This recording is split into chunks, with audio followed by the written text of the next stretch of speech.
아까 경제상식 퀴즈 정답 보내주신 분이 계시는데 6311님 제 주식 계좌가 이 직업처럼 물질하러 바닷속으로 들어가서 안 올라오고 있다고. 이게 주식 계좌 주식 같았으면 그냥 손해를 감수하고 손절할 수가 있죠. 근데 뭐 이분한테 저희가 6311님한테 손절하시라고 하는 건 아니고요.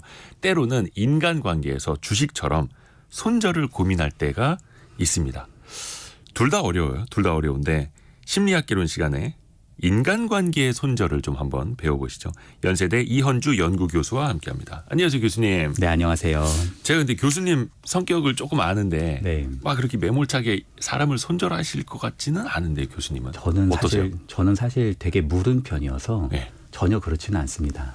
그리고 심지어 제가 상담을 하는 그런 공간에서는 네. 상당히 손절이라고 할 만큼 엄청나게 좀 부정적인 감정들이 많이 나타나요. 그럴 때 제가 그걸 손절하면 내담자들은 2번 상처받는 거잖아요.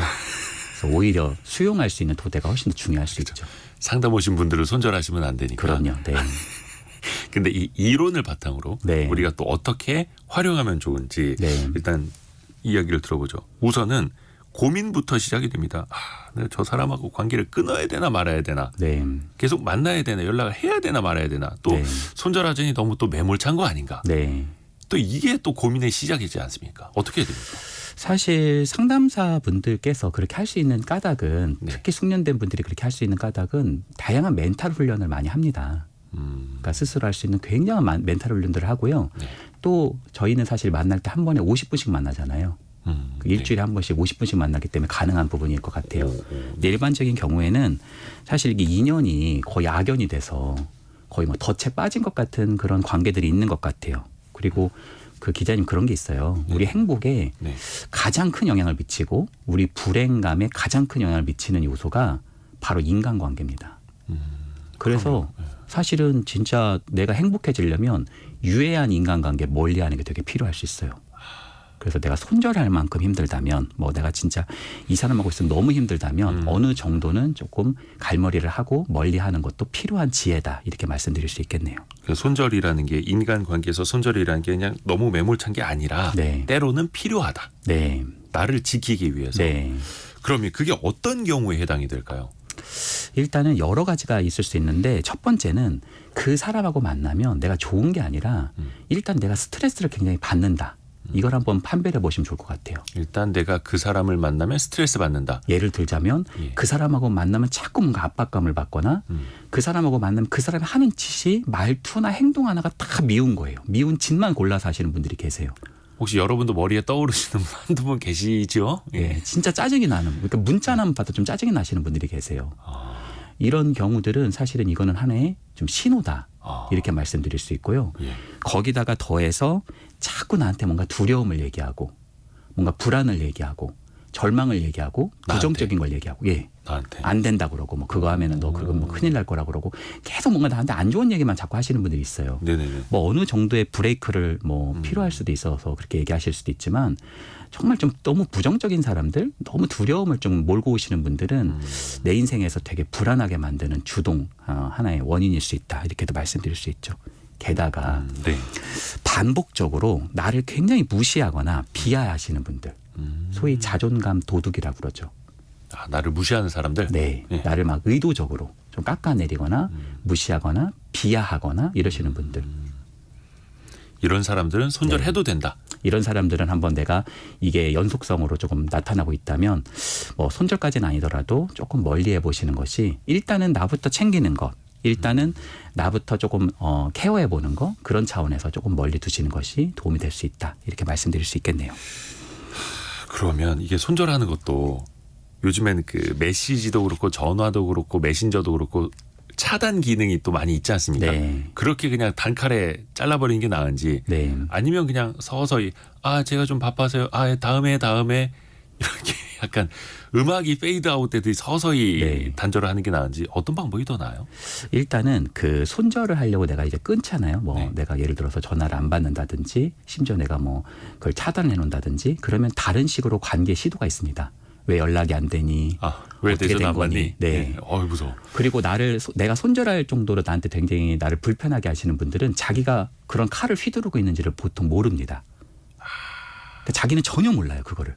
자신을 의도적으로 피하고 있다라는 또 그 사람은 몰라요. 몰라요. 몰라서 왜 연락을 안 해? 얘는 왜 이래? 막 이러면서 계속 연락을 하시거든요. 예. 그럼 난 자꾸 핑계 대고 오히려 더 얽히고 또 만나자 그러면은 뭐 만나다가 또 피하다가 또 진탕 만나게 되고 그 관계가 더 이어지고 이러는 경우들이 좀 반복되죠. 질질 끌게 되고 오히려 스트레스 네, 또 받고. 맞아요. 어떻게 해야 돼요, 그러면? 그러니까 그 사람 입장에서도 답답해 죽겠네. 너 왜 그러니 도대체? 너 왜 이렇게 바빠 맨날? 뭐 이렇게 표현하고 나 만나기 싫어서 그런 거 아니야? 그럼 또 아니야 막 이러기 시작하고 이러면서 굉장히 관계가 좀 끌려 들어가게 돼요. 마음이 약해서 그럴 수밖에 없어요. 그래서 단호하게 마음을 드시고 손절하지 마시고 예. 조금씩 그 사람의 활동을 줄여보시고 예. 그 사람과의 연락을 조금은 덜 해보는 거. 예를 들어서 10번 전화 받을 게 있으면 9번 전화 받으시고 문자에 내가 개인톡이 자꾸 오신다면 단체톡으로 좀 대답을 해보시고 그러니까 이 사람이 눈치채지 못할 만큼 우리가 서서히 스며들어간다고도 하지만 조금씩 빠져나온다고도 하죠. 그런 측면에서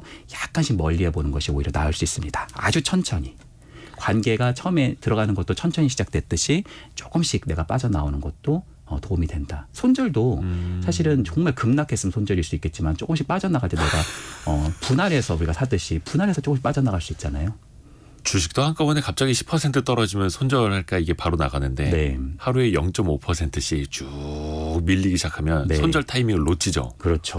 그러니까 그 뭐든지 급박하게 하지 않고 정말 위험한 관계가 아니라면 조금씩 시작을 해보시는 것이 나을 수 있습니다. 근데 일단은 저 사람은 내가 손절해야 할 사람이라고 확실하게 인식을 하고 네. 연락의 빈도를 서서히 줄여나가고 이렇게 네. 하는 것. 네. 그러면 그 사람한테 내가 좀 신호를 조금씩은 줘야 되는 겁니까? 약간 내가 좀 멀어지고 있어요라는 걸 저 사람이 느끼게 혹은 아예 못 느끼게 어떻게 해야 되는 거예요? 일단은 저는 그렇게 가깝지 않은 뭐 동료나 이런 분들은 서서히 해볼 수 있을 거라고 생각해요. 근데 내가 친구라든지 가족이라든지 가까운 사람일수록 손절은 어렵다고 생각합니다. 그렇죠. 지금 저희 질문 올라온 게 네. 이거 번호를 뒷번호 말씀을 드려야 될까? 65님이 그게 부모님이면 어떻게 해야 되느냐. 또 저희 아버지가 그러시는데 손절해야 될까요? 또 어쩔 수 없이 매일 만나야 되는 직장 상사나 동료일 수도 있잖아요. 그렇죠. 맞아요. 이때는 너무 어렵지 않을까요? 맞아요. 사실 그래서 손절이 어렵고요. 예. 손절을 한다 그래도요. 사실 그 사람과의 관계가 보통은 복합적이기 때문에 네. 그 당시에는 너무 밉고 그랬어도 나중에 정말 멀어져서 정말 그 관계가 끊기고 나면 되게 후회하는 경우들이 되게 많죠. 그래서 내가 아버지하고 있는 게 너무너무 힘들다. 내가 직장 상사하고 있는 게 너무 힘들다. 그러면 최대한 카톡이든 뭐 물리적 공간이든 심리적 공간이든 조금은 떨어져서 그 관계를 점검해 보는 시간이 필요합니다. 왜 그 사람의 말이 그렇게 아팠을까? 왜 나는 그게 상처가 되었을까? 그러니까 손절보다는 관계는 좀 멀어질 수도 있고 다시 가까워질 수도 있다. 그러니까 너무 무자르듯이 하기보다는 고무줄처럼 좀 늘렸다가 좁혔다가 이런 도대가 훨씬 인간관계에서 현명할 수 있다. 약간 사회적 거리두기를 하듯이 네. 조금씩 좀 거리를 더 두어보는 네. 거예요. 그리고 게다가 내가 손절까지 하려고 내가 마음을 먹었다 하더라도 사실 그 사람한테 만나서 내가 무엇 때문에 서운했는지를 한 번쯤은 말해보는 것이 진솔하게 말해보시는 것이 그 사람에 대한 마지막 예의일 수 있어요. 그러니까 한 번은 그 사람에 대해서 내가 무엇 때문에 인간관계에서 내가 손절까지 생각했는지에 대한 어떤 맥락들을 얘기해보는 시간들 이런 시간은 어느 순간에서는 관계를 오히려 더 돈독하게 만들거나 더 나은 인간관계를 만드는 하나의 방법이 되기도 합니다. 예를 들어서 부장님 지난번에 저에게 그런 표현 쓰셨을 때는 제가 좀 마음이 많이 아팠습니다. 막 이런 식으로. 그렇죠. 제가 너무 그것 때문에 상처가 됐고 사실 제가 잠도 사실 못 잤거든요. 이런 표현을 해보시는 것이 더 나을 수 있죠. 이게 사실 그 말을 떼기가 참 고민이 될 텐데요. 네. 일단 해봐야겠네요. 네. 근데 또 그런 생각도 듭니다. 어떤 분들은 진짜 차단 이거 많이 하시는 분 계시더라고요. 네, 네. 다시는 안 만나겠다. 내가 네 연락은 안 받는다. 그래서 제 연락을 그렇게 안 받으시나? 그런데 네. 정말로 손절 많이 하다 보면 네. 주변에 나만 아는 인간관계가 또 없을 수도 있잖아요. 사실 우리 기자님은 이렇게 뵈면은 상당히 수용적이고 따뜻하세요. 저요? 네. 네. 그래서 아마 인간관계에서 이렇게 상처를 막 주기보다 많이 받는 쪽에 속하지 않을까. 이렇게 그래 생각돼요. 왔죠. 네.